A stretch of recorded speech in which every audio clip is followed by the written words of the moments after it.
You know what I tend to hate about relationships? It's not, the climbs, the falls, all of that kind of stuff. It's those moments in between where you're really kind of left to determine for everything I'm about to give up, for everything I'm about to gain, for the relationships that I have to shift, the family that I have to understand, for all that I'm about to give this one single person for the rest of my life. Is it worth these clicks? Is it worth these steps? And you keep going and you keep going until you get to the very top, and then there's this moment right in between where it gets really quiet.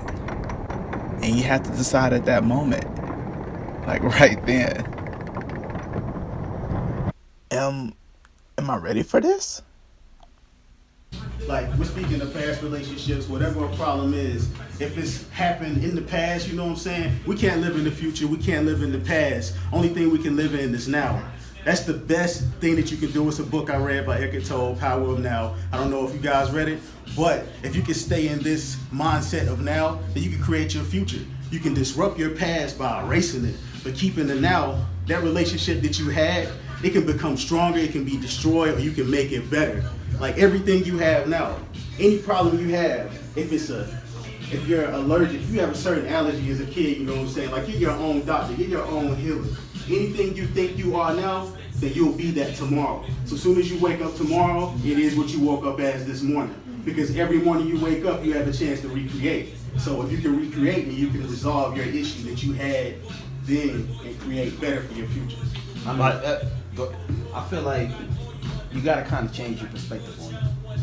So I kind of relate relationships. It's work, so I relate it to a job. You can be in the job and industry. Take for me example, I'm in pharmaceuticals. So the industry as a whole, as for what I do, it's the same.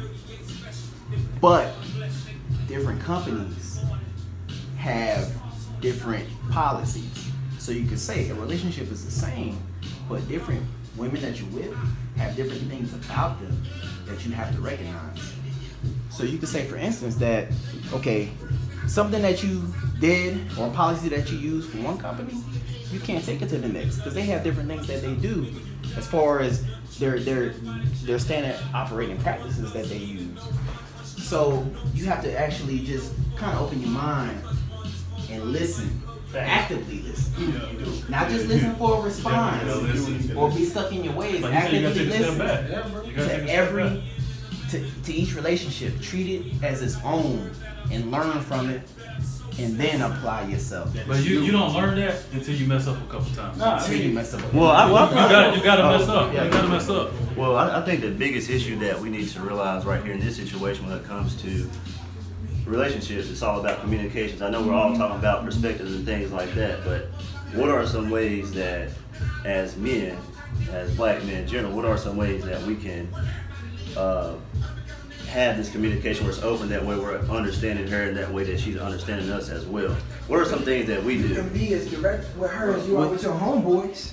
That's what But I don't know if we want to actually be that direct, like as men, because like we internalize a lot of things.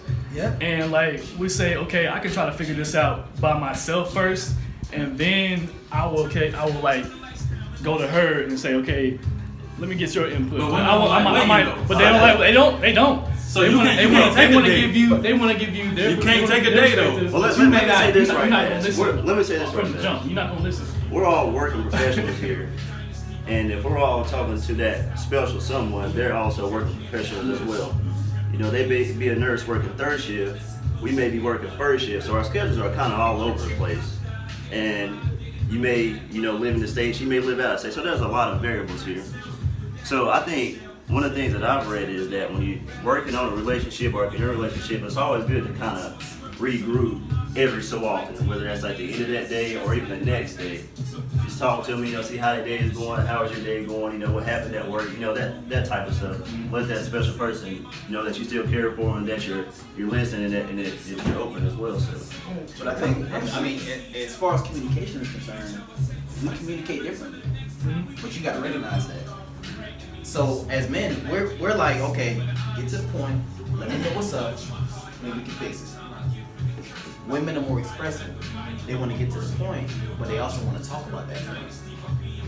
We already and the sub points. and the sub points, but we already know what's going on. But you know, advice is just when you talk about advice is things that you already know, but somebody has to tell you. That's what advice is. You already know it, but somebody's telling it to Somebody you. you respect. So. I want to jump in with that, man. You know, as a guy who date multiple women, and you know, I'm very open and honest with them about it, right? Because at the end of the day, you're gonna get what you attract.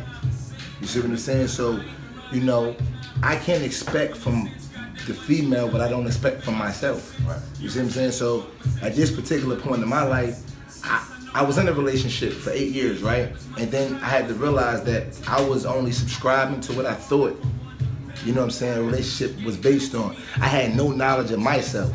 You see what I'm saying? So it's like, I was constantly worried about, you know, what the woman need as opposed to what I need. Because it's like, you taught, straighten them out first and then worry about yourself. You tough. So I had to remove myself from those situations and I had to realize, you know, what did I need to be optimal? What did I require from a woman? Because we always putting their requirements first. Yet, we don't want to talk about our real issues, right? Not with our woman, because it sort of feels demasculating when I tell you, like, yo, I need security like you need security. I want to be coddled like you need, like you want to be coddled. But you see, I had to get to that point where it took me to date multiple women at the same time. They'd be like, well, I like that about you, that about you, that about you. I'm not ready to be married to anybody. And at any given time, you guys can leave because it's open. This is an open door policy, right? But I need to get to understand, okay, why do I like this about you? How come I never knew it before? You see what I'm saying? And just like when we young, our quality of living changes, right? When you was young, you could sleep on an air mattress at your people's crib. Now it's like, nah, I need me a king size bed. When I was 12, I might have been a Toys R Us kid, but when I was 18, I was into cars and I was into money. And then when I was 20 something, into homes and real estate. So your quality of life changes. Your vibration should heighten along with your women. Sometimes you done got to that point with each other where it's like, it's really time to part ways. I was in a situation with a girl for 8 years. She was a great woman, right? She just wasn't for me. Now, there was no reason for me to break up with her, aside from the fact that I wasn't growing in the areas that I desired to grow, and she wasn't growing in the areas that she was desiring to grow. And so once we broke up, we're still great friends. I'm talking about everything in her life changed for the better. New car, she moved to the city she wanted to. She got the job she wanted. So essentially, we were holding each other back, trying to figure out problems that didn't need to be solved. We know what you're saying in that makes sense out of everything, and it was one piece. What you had to do first was learn yourself. Once you learn yourself, then you'll be the best you for yourself. You'll be the best you For your partner, for anything in your life. You can give it the most energy because what? You then know what you want. Exactly. You know what's for you. Because a lot of times,